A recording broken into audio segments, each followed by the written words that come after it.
Hello everyone, welcome back to our channel. ఈరోజు వంకాయతో చాలా simple curry చేసుకున్నాము. చాలా టేస్టీగా ఉంది. ఇది వంకాయ బఠానీ కర్రీ అనమాట. లైక్ గ్రీన్ పీస్ ఉంటుంది కదా, దాంతో చేసుకున్నాం. చాలా బాగుంది కాంబినేషన్, అయితే మస్ట్ ట్రై. సో ఇక్కడ వాటర్లో కొంచెం సాల్ట్ వేసేసుకొని గ్రీన్ పీస్ని కొంచెం ఒక 50-60% ఉడికించి పక్కన పెట్టుకోవాలి. దీంట్లోకి వేసి మసాలా పేస్ట్ అనమాట ఇది. అల్లం అండ్ 2 పచ్చిమిరపకాయలు దంచుకోవాలన్నమాట. మిక్సీకి వీలైతే చిన్న మిక్సర్ జార్ ఉంటే వేసుకోండి, బట్ నేనైతే ఇక్కడ దంచుకున్నాను. స్టవ్ ఆన్ చేసుకొని ప్యాన్ పెట్టుకొని కొంచెం ఆయిల్ వేసుకోవాలి, జస్ట్ 1 స్పూన్. దాంట్లో పోపు దినుసులు అండ్ ఒక 2 ఎండుమిర్చి వేసి ఫ్రై చేయాలి. ఇక్కడ నేను ఆవాలు, జీలకర్ర, మినప్పప్పు అండ్ శనగపప్పు ఇవి వేసుకున్నాను అనమాట. ఇవన్నీ చల్లారిన తర్వాత మిక్సర్ జార్లో అయినా వేసుకోవచ్చు, లేదంటే ఇట్లా చూపిస్తున్నట్టు దంచుకోవచ్చు. చాలా కొంచెమే ఉంది కాబట్టి దంచుకున్నాను. అండ్ కొంచెం కచ్చాపచ్చాగా దంచుకోవాలన్నమాట, like not fine powder. And ఇప్పుడు ఒక బౌల్లో వాటర్ వేసుకొని కొంచెం సాల్ట్ వేసుకోవాలి మంచినీళ్ళల్లో. కట్ చేసుకున్న వంకాయ పీసెస్ని ఈ సైజులో కట్ చేసుకున్నాను నేను. వీటిని వాటర్లో వేసేసుకోవాలన్నమాట. ఇవి ఇట్లా వేస్తే ఏంటంటే బ్లాక్గా అవ్వకుండా ఉంటాయి వంకాయలు, సో అట్లా వేసుకోవాలి. అండ్ స్టవ్ ఆన్ చేసి ప్యాన్ పెట్టి కొంచెం ఆయిల్ వేసి మనం కట్ చేసుకున్న బ్రింజాల్ పీసెస్ని వేసేసుకోవాలి.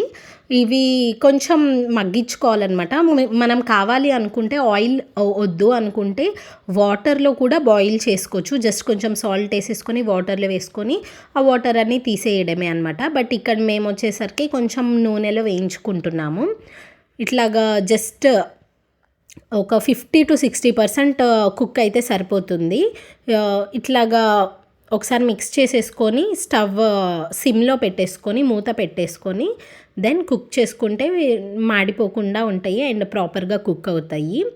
అండ్ బ్రింజాల్ పీసెస్ కూడా చాలా ఫాస్ట్గా కుక్ అయిపోతాయి. సో చూసుకుంటూ ఉండండి, ఒక్కొక్కసారి ఫాస్ట్గా మగ్గిపోయి పేస్ట్ లాగా అయిపోతుంది. సో జస్ట్ చూస్తూ ఉండండి అప్పుడప్పుడు.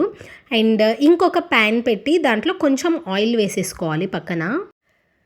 జస్ట్ కొంచెం అయితే సరిపోతుంది. మనం ముందుగా దంచి పెట్టుకున్న అల్లం పచ్చిమిర్చి అనేది లైక్ పచ్చి వాసన పోయే వరకు ఫ్రై చేసుకోవాలి. దీన్ని జస్ట్ లో ఫ్లేమ్లో ఒక 2-3 మినిట్స్ని వరకు ఫ్రై చేసుకుంటే మనకి ఆ పచ్చి వాసన అట్లాగేం లేకుండా బాగుంటుందన్నమాట. అండ్ దీంట్లోనే కొంచెం పసుపు అండ్ కొన్ని కరివేపాకు వేసేసుకొని ఫ్రై చేసుకుంటున్నాము. మనకి ఆపోజిట్ సైడ్లో కూడా ఆల్రెడీ వంకాయలు ఉడికిపోయినాయి కాబట్టి అవి దీంట్లో వేసేసుకోవాలన్నమాట. జస్ట్ ఒక 60-70% ఉడికితే సరిపోతుంది. ఎందుకంటే దీంట్లో మళ్ళీ మనం ఒక 5-10 మినిట్స్ వేయించుకుంటామన్నమాట. సో కంప్లీట్గా కుక్ అయిపోతుంది. సో ఇట్లా ముందుగా ఫ్రై చేసి పెట్టుకున్న వంకాయల్ని కూడా దీంట్లో వేసేసుకోవాలి.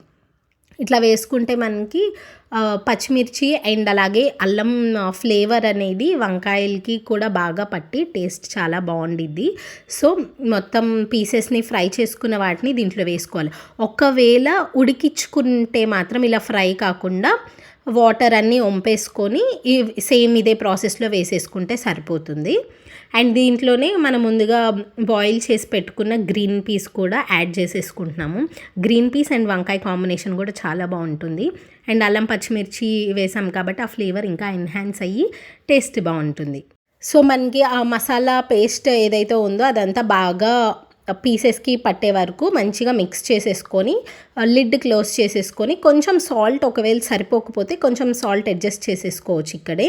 అండ్ ఈ పౌడర్ ఏదైతే ప్రిపేర్ చేసుకున్నామో పోపు అండ్ ఎండుమిర్చి పౌడర్ ఉంది కదా, అది లాస్ట్లో వేసేసుకోవాలి. ఇంకా దించేస్తున్నాం అన్న టైంలో అప్పుడే మనకి కొంచెం క్రిస్పీగా బాగుంటుందన్నమాట. ఈ కర్రీ ఏంటంటే వేడి వేడి అన్నంలో అప్పటికప్పుడు తింటే చాలా చాలా బాగుండిద్ది. ఆర్ రోటీస్లో కూడా తినచ్చు, బట్ చేసుకున్న వెంటనే తినడానికి ట్రై చేయండి, చాలా బాగుండిద్ది. ఫైనల్గా కొత్తిమీర వేసుకొని సర్వ్ చేసుకోవడమే. Thank you guys so much for watching this video. Please like, share, comment and subscribe to our channel. Bye.